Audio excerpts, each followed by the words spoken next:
They want you to buy into the illusion that everything is okay because everything is green. Everywhere it's green. Just like somebody pouring gasoline on a floor, and you just pray that nobody comes by and lights a match. Well, the gasoline had been poured throughout this community because of economic disparities between this community and the rest of Portland, and because of a school system that didn't work, because of discrimination and racism. That's the social gasoline that had been poured on the floor.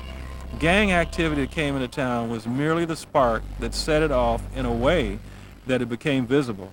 But remember, this is how it looks, but this is how we feel.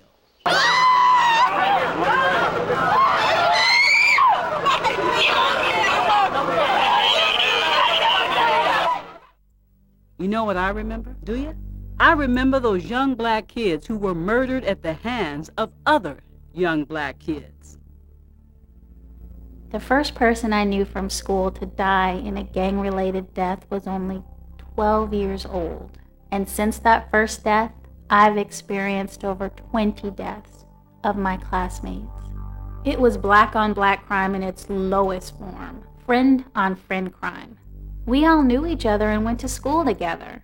They all left me here alone.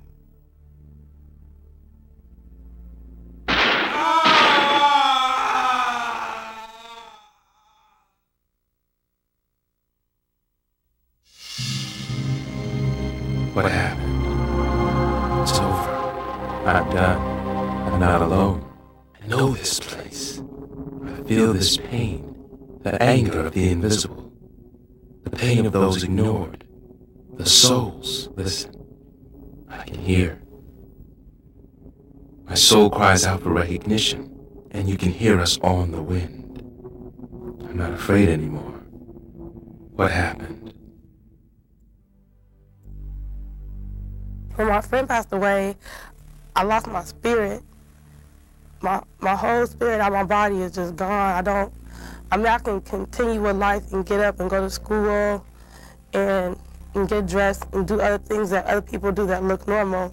As far as my spirit, if I believe in myself, if I really truly love myself or ever really feel that I could love someone, I don't feel that it's there. I don't feel that inside my soul is a happy soul because I don't feel I have no spirit anymore because he's not here. I wanted to die too. Why did God take them and not me? I don't feel I have anything to live for. Everybody I love is dead. I never thought I'd be ready to die at the age of 19. From 1987 to 1997, remember that decade of pain? Those summers of death. We lived through season after season of loss, and no one cared. Our teenagers were not going to summer school, they were going to funerals, and no one cared. No one but us missed those black boys and girls. They were just a fly in the buttermilk called Portland. Oh, I just know so many kids who have died.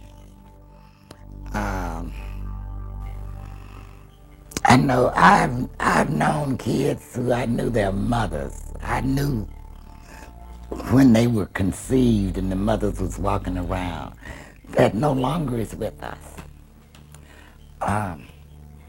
Didn't grow up as a bad kid. Just somewhere on the way, that baby got caught. I've gone to so many funerals until I don't even go to funerals no more.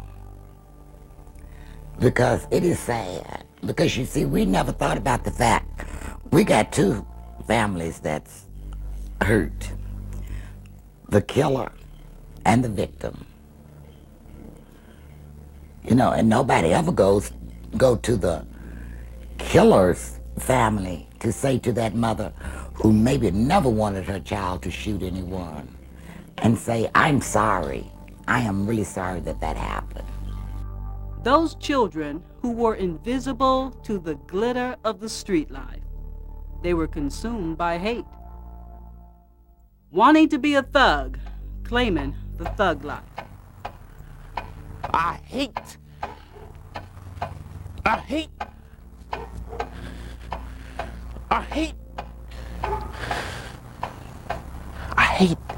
me. Check this out. They were just going through a life phase that they were never able to evolve out of because they got stuck in it and they died. What happened?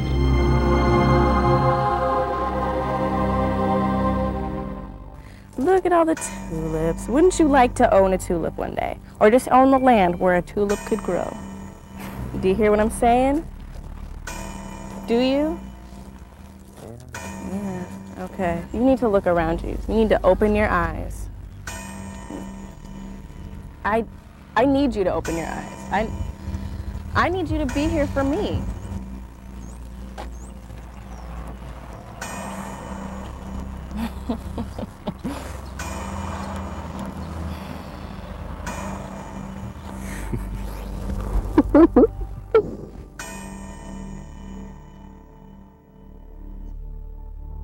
It started out with the women who were involved in who were on welfare. It started out with people who were had HUD housing or Section 8 housing.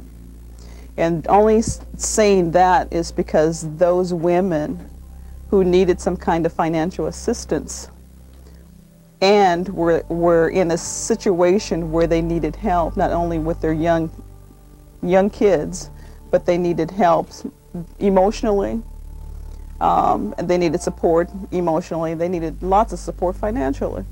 And these guys knew it. These guys coming up from California knew that. So they targeted in on these particular women, young women with babies living in Section 8, and said, hey, I'll pay you so much money if you let me stay here.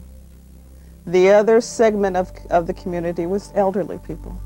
They also needed that additional financial stability, and that's what they offered. They came in and said, hey, I pay you so much money, you allow me to stay here, can I rent a room from you? I'll pay you a couple $100 a week.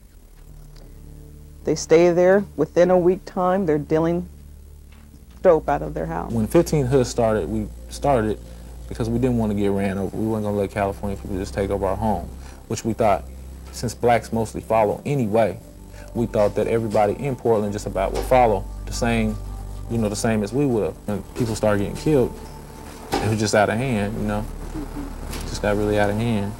People were experiencing drug houses that got set up, and then there'd be more burglaries in the neighborhood. There were some more assaults, and there were purse snatches, robberies, that kind of thing, if people were real frantic, some addicts. And so the fear level went up for a lot of neighborhood people. Mass shootings seem to preoccupy the dominant culture. But to little people in urban areas, we believe in the little corners of our heart that this implosion of white youth is just a case of chickens coming home to roost. Our country created the conditions of violence for us, but they got their hands dirty too. These children who passed our way, here today, gone today. They did not leave a will. There are no obituaries,